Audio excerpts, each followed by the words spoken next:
in the top number 2 in the World Economic Forum. Resilience. How to be resilient in times of AI, in times of big changes. It's what I'm going to talk today. A little bit, just a little bit. It's Cristina Sauce in Tokyo with Find Your Wellbeing Camp, Find Your WBC. And yes, resilience as a skill number 2 expressed by the people who want people to work together. And also in your family, you all want to be have resilience. You all in your families, you want people to be strong, to setbacks from our everyday life. I have my life here and living in a country that I was not born, has a lot of challenge, but it's not just that. I think it's a challenge for any person to be in the world and have more well-being.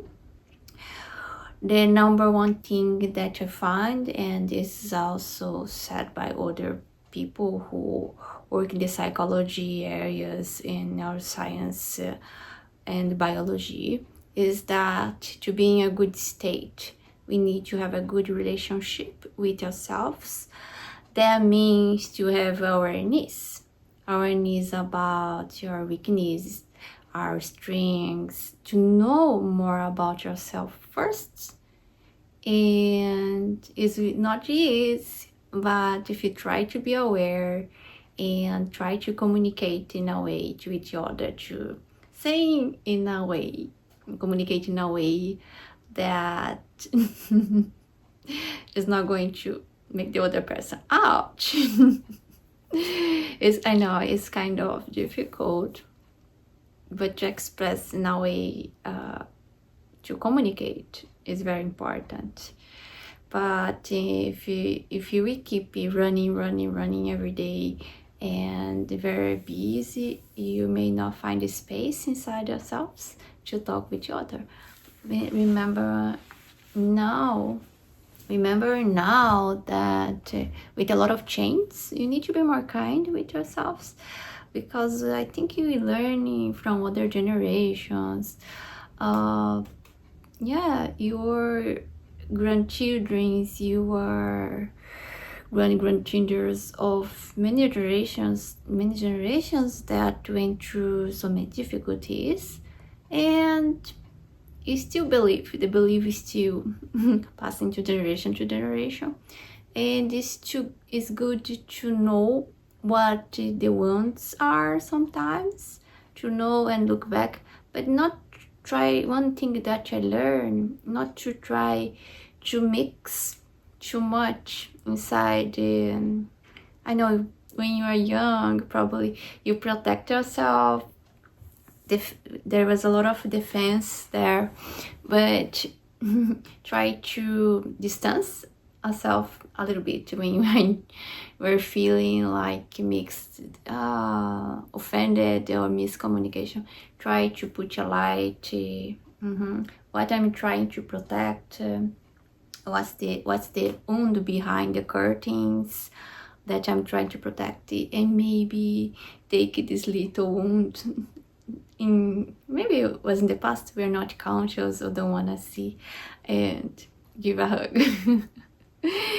Have some talk with the past. It's not good to be in the past, but with imagination, they say the many theories in the psychology that you can work on is to work in our dysfunction, every day, and then little struggle that we go, maybe become aware in a way that make highlight our skills to work better and have good relationships. Having a good relationship first with ourselves and then with others around us. But how we can do that?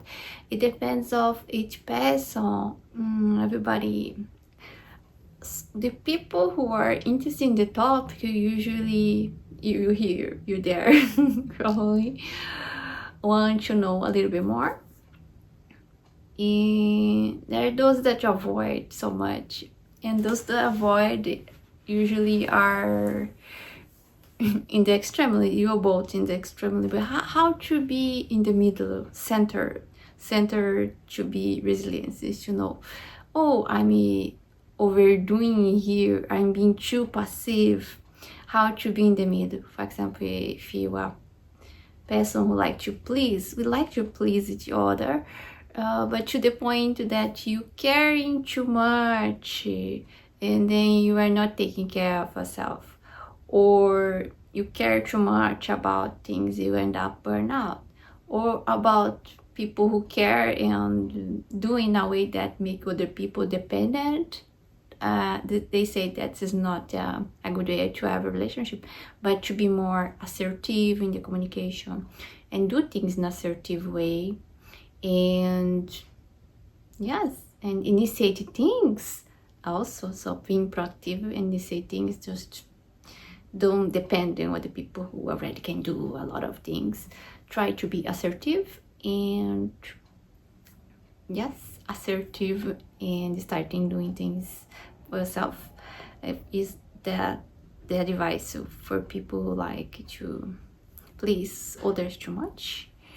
There is a lot of types of things that it comes natural to people who has talents. People are born with one talent, I believe. And sometimes society, especially in the past, make this person, this talent that was born, this beautiful kid, do things reacted because he's an innocent kid. And the kid is starting doing things because kids feel so much and they want to be helpful, make their parents happy. And it's where the things are molded. But the good thing is if you become aware of these things, you can modulate it for new you and create new neurons and live without this heaviness. So just there's so many ways. So you can do by yourself, but some people can't do. So if you can put your distance a little bit, look, have a talk with the things you don't want to see, want to protect, and see what's behind the curtain, what's the wound there. Some people can do that, and give a hug for this kid, for this wound in the past, and oh yeah, what's it? And then things become light and every day. So one way to practice resilience is to have a good relationship with yourself first, and then you can have a good relationship with the world and redesign things, make things from a state of creation for the good. Okay, how are you going to do to improve your relationship with yourself? I'll leave you thinking, because we don't have one answer for all.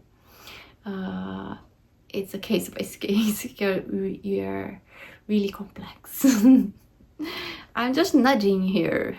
Hey, do you wanna get free? Lift a little bit the heaviness.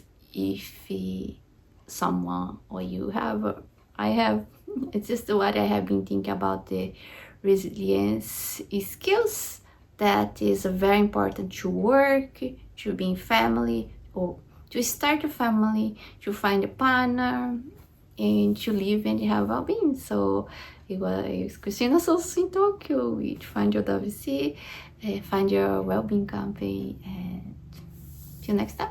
Bye bye.